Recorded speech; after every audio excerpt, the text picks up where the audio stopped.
Welcome back to the Gardening with Joe and Holly radio show. Thanks for being with us, keeping us company today on the program. If you got a question, you can certainly send that over to gardentalkradio@gmail.com, gardentalkradio@gmail.com. And if you do have a question in regards to what is this or what insect is doing this or XYZ, include a couple of pictures, gardentalkradio@gmail.com. Far one away. Not like a football field away, but, a far one, a close one, couple of ones in between, helps us identify and solve the issue in which you're facing much easier. If you'd like to give us a call, you can do that at not Garden Talk Radio. You can't call gardentalkradio@gmail.com. That doesn't work.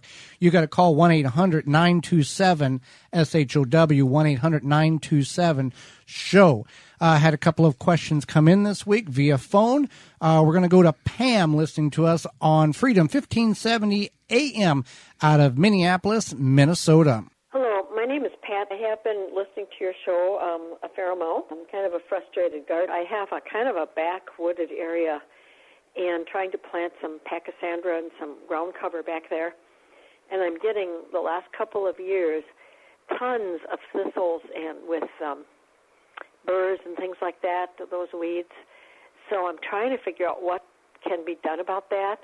I was thinking of goats, but the city of Edina, I don't think let us have grazing goats. I saw that in a newspaper. But other than that, I was wondering what kind of suggestions or if you have any ideas about what to do with that, the thistle kind of overgrowing in that area. And I enjoy your show. Thank you so much for your time. All right, Holly. She's got some thistle problems in the back there. What could we offer her as help to eliminate or greatly reduce those thistle issues? We've got an organic and a little more work one, an organic one, and then one that probably I and you would use.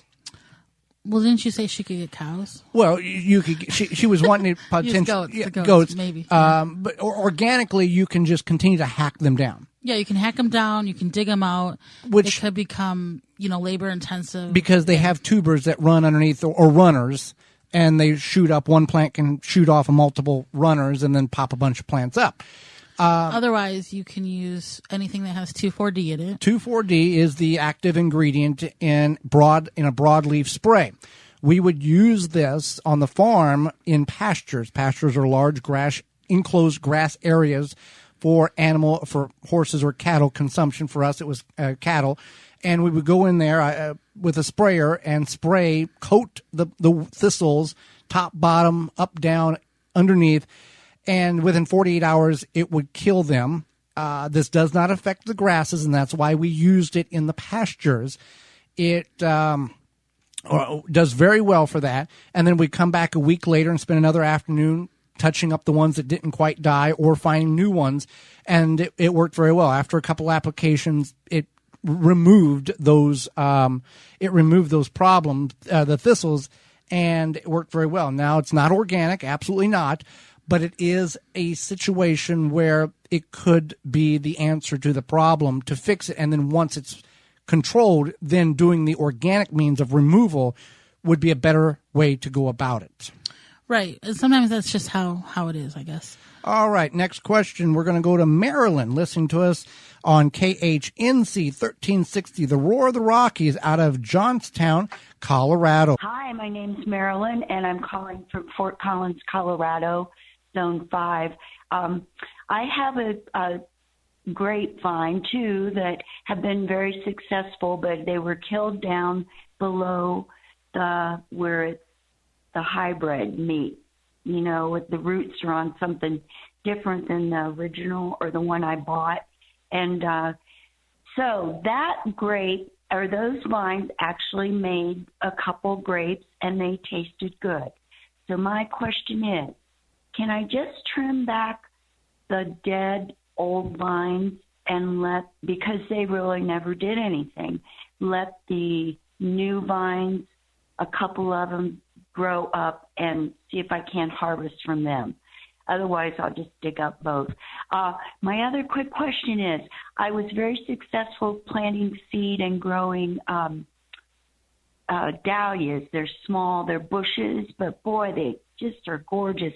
And I want to keep the tubers, but I've never done that. I know gladiolas, or iris, I would let the green dry back, but these are real green and it's going to freeze any time. So I was just wondering when I'm supposed to pull those up to get the tubers to put away in this winter.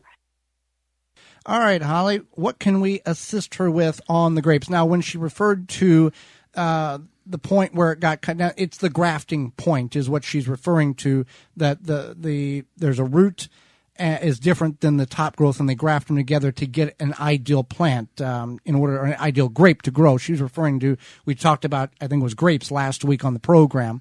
So right. So anyway, you want to trim or prune back those vines. You want to get rid of the old growth. Right. But you're not going to do this now. You're going to do this in late winter. So like end of March, middle March. Before the new buds begin to emerge. Yeah. Yeah.